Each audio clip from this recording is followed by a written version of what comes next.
Good morning students. I am your SST teacher. Today we start half yearly portion with the chapter number 2, land, soil, natural vegetation and wildlife resources. What is mean by resources? हमें previous chapters में या previous classes में हमने पढ़ा है कि resources क्या होते हैं. Resources means जिसमें आपकी जरूरतें पूरी हो. लाइक ये पेन है, ये किस काम आएगा? लिखने के. जैसे ये बुक है मेरे पास, तो ये पढ़ने के काम आएगी. लाइक डस्टर, ब्लैक बोर्ड साफ करने में. तो हमारी जो नीड्स फुलफिल कर रहा है, हमारी जो जरूरतें पूरी कर रहा है, that is called resources. Okay, तो मेनली रिसोर्सेस हमारे आसपास सब रिसोर्सेस. आप ध्यान देना, आपके आसपास में जो भी चीजें है, लाइक चेयर बैठने के काम आ रही है, लाइक टेबल कोई चीज रखने के काम आ रही है. So all this is resources. तो mainly land, soil, natural vegetation and wildlife resources. तो आज हम पढ़ेंगे first of all you got it about what is mean by resources. Now land. अब लैंड में हम क्या क्या पढ़ेंगे? What is mean by land, classification of land, uses of land, problems with land. तो हम स्टार्ट करते चैप्टर से. In a small village in Ajmer, Rajasthan, Aman gets up very early in the morning and fetch water. He has to walk a long way and return after a few hours. He then helps his mother in the house and joins his brother in taking care of their goats. All his family owns in a piece of rocky land around their small hut. Aman's father can barely grow some maize and beans on it after towing hut. This is not enough to feed their family for the whole year.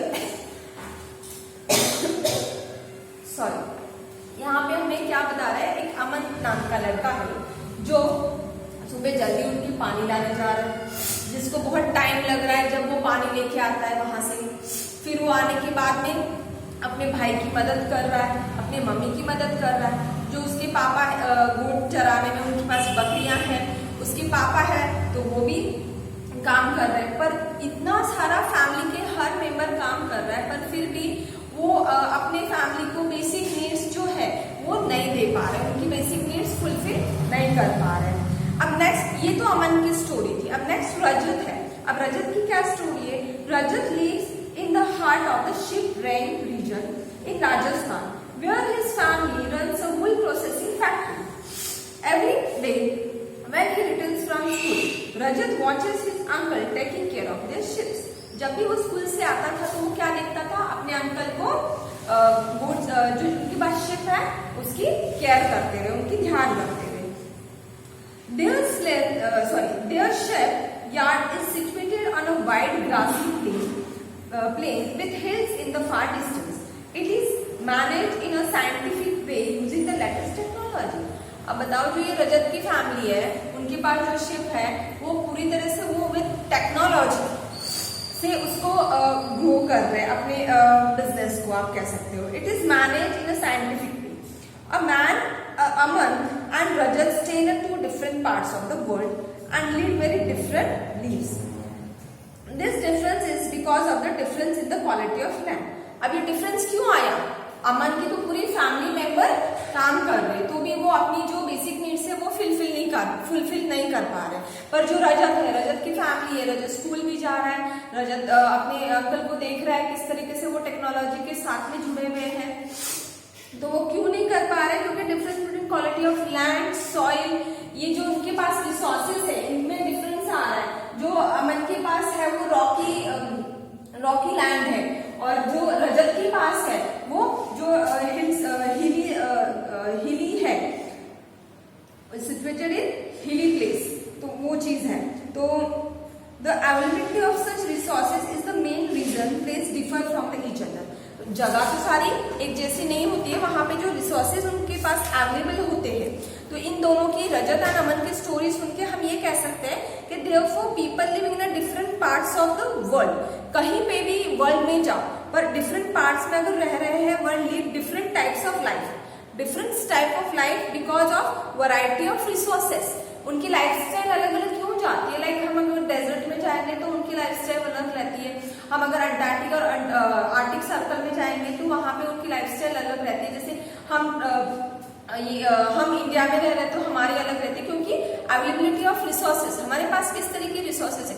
जैसे अभी यहाँ पे कोटा है, यहाँ पे soil किस तरह की फॉर्म है, तो यहाँ पे हम अच्छी खेती कर सकते हैं। पर यही अगर हम डेजर्ट में देखें तो हम डेजर्ट में नहीं कर सकते। यहाँ के प्लांट्स में प्लांट्स यहाँ के देखो आप और डेजर्ट के देखो, वहाँ पे लाइक कैक्टस ऐसे प्लांट्स आते हैं जिनको पानी की कम जरूरत होती है। तो ये चीज है। अब हम पढ़ेंगे लैंड रिसोर्सेज के बारे में। ये तो आपको एक बेसिक चीज बताई गई थी। अब लैंड के बारे में हम अगर बताते तो लैंड क्या है, एक नेचुरल रिसोर्सेज, नेचुरल जो हमने नहीं बनाया है ना। तो लैंड रिसोर्सेज एक नेचुरल रिसोर्सेज। आप कहोगे कि नेचुरल रिसोर्सेज और ह्यूमन रिसोर्सेज में क्या फर्क है, ह्यूमन मेड रिसोर्सेज में। तो जो चीज हमने नहीं बनाई है पर हमारे यूज में आ रही है, लाइक लैंड, लाइक सॉइल, तो ये जो हमने नहीं बनाई है ना, तो भी ये हम इनका यूज ले रहे हैं, तो ये है नेचुरल रिसोर्सेज। लाइक लैंड के ऊपर अगर रोड बनाया है तो ये रोड नेचुरल रिसोर्सेज में नहीं आएगा, ये ह्यूमन मेड रिसोर्सेज में आएगा, है ना। एंड इम्पॉर्टेंट, अब हम मेनली लैंड के बारे में अगर पढ़ते हैं तो आपको भी पता है कि हमारे अर्थ में टोटल अर्थ अगर ये 100% हम मान रहे हैं तो इसमें लैंड कितने प्रतिशत है, अप्रोक्सीमेटली 30% लैंड है और 70% ऑफ यहाँ का वाटर। इसलिए हम अर्थ को वाटर प्लैनेट भी बोलते हैं।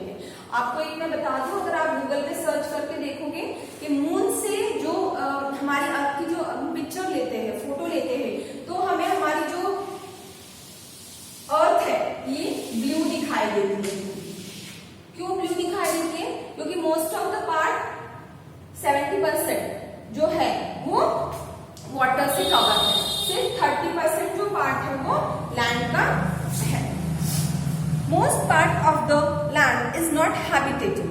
अब एक चीज होती है हैबिटेट और एक चीज होती है हैबिटेट, तो इन दोनों में क्या डिफरेंस है आप कैसे समझ पाओगे? लाइक हैबिटेट जहां पे हम सेटल हो सकते हैं, लाइक ऐसी जगह जिसपे हमें सारे रिसोर्सेज अवेलेबल हो जाए, जैसे हमारे जो हमारी नीड फुलफिल करे, लाइक क्लाइमेट है, सॉइल है, वाटर है, ये सारी अगर मतलब ये रिसोर्सेज अगर हमारी नीड फुलफिल कर रहे हैं तो वो चीज हो गई हैबिटेट। और एक होता है हैबिटेबल, जहां पे हम सेटल नहीं हो सकते, है ना। मतलब सेटल नहीं होना का मतलब वहां हम रह नहीं सकते। लाइक अगर आपको कहा जाए कि आप डेजर्ट में जाकर रहो जहां पे एक्सट्रीम हॉट है, अगर आप कहा जाए कि अर्थ के नॉर्थ पोल और साउथ पोल में जो ये आर्कटिक सर्कल और अंटार्कटिक सर्कल है यहाँ पे जाके रहो, तो आपके लिए वो पॉसिबल नहीं होगा। अभी आप यहाँ पे रह रहे हो कोटा में, आपको कहा जाए कि फॉरेस्ट में रहो जाके, तो आपके लिए ये पॉसिबल नहीं होगा। The rough topography, steep slopes land is an important source that covers 30% of earth and 70% of water. The rough topography, steep slopes, waterlogged areas, desert and thick forest are the regions where there is less population. जिस तरह से अभी मैंने आपको बताया, जहाँ पे extreme hot हो या एक्सट्रीम कोल्ड हो तो ऐसी जगह पे आप नहीं रह सकते अगर टोपोग्राफी उसकी सही नहीं है। What is mean bye topography? आपको आपने प्रीवियस क्लासेस में पढ़ा होगा टोपोग्राफी। अगर किसी की प्लेन टोपोग्राफी है, लाइक हम एग्जाम्पल ले सकते हैं, जैसे दार्जिलिंग है। अगर यहाँ पे दार्जिलिंग है जहाँ पे हिली प्लेस है ना, Darjeeling is a very beautiful place and हिली प्लेस। तो यहाँ पे ऐसी हिली टोपोग्राफी है जहाँ पे हम क्या ग्रो कर सकते हैं, टी ग्रो कर सकते हैं, टी की खेती कर सकते हैं। पर अगर हम पंजाब साइड में जाएंगे या हमारे राजस्थान में ले लो तो यहाँ पे टी नहीं हम ग्रो कर सकते, बिकॉज यहाँ पे जो टोपोग्राफी है ये प्लेन है, ये यहाँ की टोपोग्राफी क्या है, प्लेन है। तो हम यहाँ पे क्या कर सकते हैं, बीट है ना, बाजरा है, ज्वार है, लाइक राजस्थान में, तो हम इस तरीके से खेती यहाँ पे कर सकते हैं, है ना। तो ये चीज वहां पे इफेक्ट करती है कि टोपोग्राफी कैसी है, स्टीप स्लोप है, स्लोपी एरिया है, तो यहाँ पे क्या हो जाता है फिर ऑटोमेटिकली लेस पॉपुलेशन होती है। जहाँ पे इंसान को अपनी नीड्स फुलफिल होने लग जाती है वहीं पे वो रहेगा, इजीली फुलफिल हो रहा है ना नीड अपना, तो ऐसी जगहों पे बहुत लेस पॉपुलेशन होगी।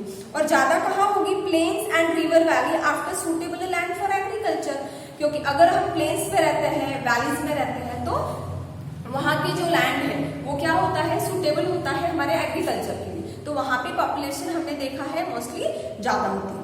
अब यूजेस ऑफ लैंड, तो आपको ये पता ही है कि फर्स्ट ऑफ ऑल सबसे इम्पोर्टेंट यूजेस है, हम यहाँ रह रहे हैं, हम यहाँ बिल्ड कर रहे हैं हमारे हाउसेस के ऊपर, हम यहाँ पे रह रहे हैं।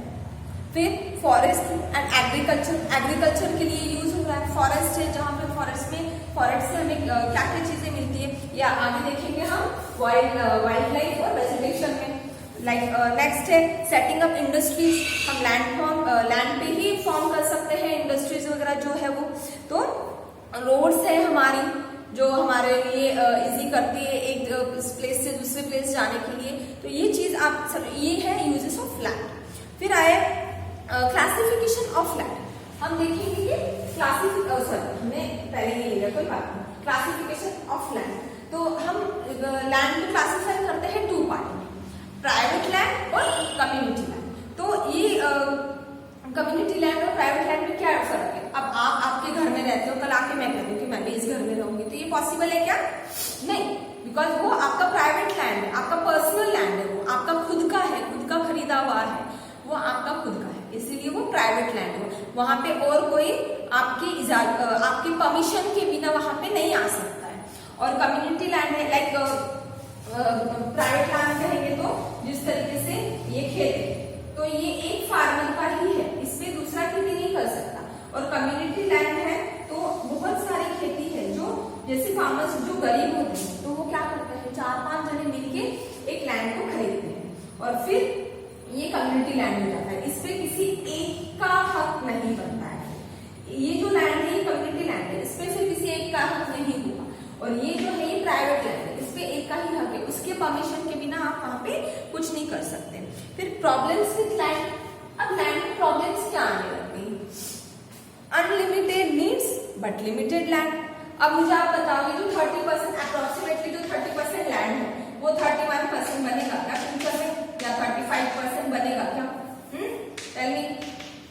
तो ये पॉसिबल है क्या कि लैंड 30 से 31% हो जाएगा, 35%? नो, लिमिटेड लैंड है हमारे पास ये इतना ही लैंड है और उसमें हमारी अनलिमिटेड नीड्स है। जो हमारी जो नीड्स है वो अनलिमिटेड है। लाइक ह्यूमंस का क्या होता है कि एक चीज मिल जाती है तो दूसरी चीज होती है, दूसरी चीज मिल जाती है तो नेक्स्ट उनको थर्ड चीज चाहिए होती है। तो unlimited needs but limited land, तो जो हमारी नीड्स है वो तो अनलिमिटेड है, उसका कभी एंड नहीं आता है, पर जो हमारा लैंड है वो लिमिटेड ही है। Encroachment of land for complexes. अब एनक्रोचमेंट मीन्स व्हाट, क्या होता है कि अतिक्रमण करना, किसी चीज पे अतिक्रमण करना। जैसे आपने भी सुना होगा रोडों पे जो ठेले लगे होते हैं तो वो लोग क्या करते हैं, वो उनका लैंड नहीं है ना, तो भी वो अतिक्रमण कर रहे हैं हर चीज का। लाइक एनक्रोचमेंट मीन्स होता है अतिक्रमण करना। फिर आया रैपिड अर्बनाइजेशन। रैपिड अर्बनाइजेशन क्या होता है? रैपिड मतलब जल्द से जल्द है वो गांव के लोग जो होते हैं वो शहरों की तरफ भागने लग जाते हैं। क्यों होता है ऐसा? क्योंकि वहां पे उनकी नीड्स फुलफिल नहीं हो रही, उनको जो बेसिक नीड्स है वो नहीं मिल पा रही है, तो वो रोजगार ढूंढने के चक्कर में फिर वो सिटीज में आना चालू हो जाते हैं। तो ये भी हो रहा है कि फिर इनसे क्या होता है, पॉपुलेशन फिर सिटी की बढ़ती है ना, फिर वाटर प्रॉब्लम्स, लाइट प्रॉब्लम्स ये इंक्रीज होने लग जाते हैं। फिर land degradation, landslides etcetera, land का जो है ना डिग्रेडेशन होने लग जाता है, जो निम्नीकरण होने लग जाता है, उसकी जो वैल्यूज है वो कम होने लग जाती है। फिर लैंडस्लाइड्स है, अब जैसे हम बुक में देखेंगे तो हमारे अलग से लैंडस्लाइड्स दे रखा है, हम पहले ऊपर का रीड कर ले एक बार। Landslides are simply defined as the mass movement of rock, debris और earth down a slope. They often take place in a conjunction with earthquakes, floods and volcanoes. तो क्या होता है, जो हिली प्लेसेस है वहां पे अक्सर ऑब्वियसली हिली प्लेसेस पे लैंडस्लाइड्स होगा, तो हिली प्लेसेस पे लैंडस्लाइड होता है। तो किस वजह से हो रहा है, इनकी कॉजेस क्या है, अर्थक्वेक या फ्लड्स या वॉल्केनोस। तो ये चीजें इनकी वजह से लैंडस्लाइड्स होता है। A prolonged spell of rainfall can cause heavy landslides that can block the flow of river for quite some time. फिर क्या हो जाता है कि जो हो जाता है उससे या तो ट्रैफिक जैम हो जाएगा, रोड जैम हो जाते हैं, रोड टूट जाते हैं। और सेकेंड थिंग ये है कि अगर रिवर्स है नीचे तो रिवर का जो पानी है वो भी ब्लॉक हो जाता है। फिर the formation of river blocks can cause havoc to the settlement downstream of its bursting. In the hilly terrain, landslides have been a major and widely spread natural disaster that often strike life and property and occupy a position of major concern. Causes of landslide. अब ये landslide किस वजह से होता है, तो ये तो अभी हमने पढ़ा, लैंडस्लाइड मेनली अर्थक्वेक्स, फ्लड्स और वॉल्केनोज के लिए होता है। अब इसका क्या इफेक्ट क्या हमारे ऊपर पड़ता है? A landslide has several effects other than the loss of life and property. It causes disruption in road transport and train movement. Due to this, it is difficult to send food, medicine, etc. to those in need in the affected area. Power and telecommunication system also suffer. या होता क्या है landslide से, ये जो roads वगैरह है ये जाम हो जाती है, ट्रैफिक हो जाता है। यहाँ पे ये लैंडस्लाइड हो गया, अब ये रोड जो है ये पूरी तरह से बंद हो गया। तो जो नीडी जो पर्सन्स है उनको मेडिसिन पहुंचाना या फूड पहुंचाना ये पॉसिबल नहीं हो पाता ना वहाँ पे। और फिर जो नेटवर्क इश्यूज है वो भी आने लग जाते हैं, लाइक पावर एंड टेलीकम्युनिकेशन, जो लाइट है, इलेक्ट्रिसिटी है, टेलीकम्युनिकेशन सिस्टम है, ऑल्सो सफर। ठीक है, अब एक एग्जाम्पल दे रखा है इन्होंने, अ केस स्टडी, ये हम पढ़े थे। A massive landslide hit Pangi village near Rengong peak in Kendur district of Himachal Pradesh. Himachal Pradesh में जो ये प्लेस है, and damage a 200 metre stretch of old Hindustan Tibet road, national highway 22। This landslide was triggered by intense blasting at Pangi village. Due to the blasting, this weak zone of slope collapsed and caused intense damage to the road and nearby villages. The Pangi village was completely vacated to avoid any possible loss of life. तो उसके वजह से उन्होंने क्या करना पड़ा था उनको, जो ये पंगी विलेज है, ये लैंडस्लाइड, फिर इनको जो हमारे गवर्नमेंट्स हैं उन्होंने क्या किया था, यहाँ की जो भी एरियाज में जो भी लोग रहते हैं उनको वहां पे पूरा खाली करवा दिया था ताकि कोई नुकसान नहीं हो पाए। ओके बच्चा, अभी हमने लैंड रिसोर्सेज के बारे में पढ़ा। नेक्स्ट पार्ट में हम सॉइल नेचुरल रेगुलेशन के बारे में पढ़ा। Thank you.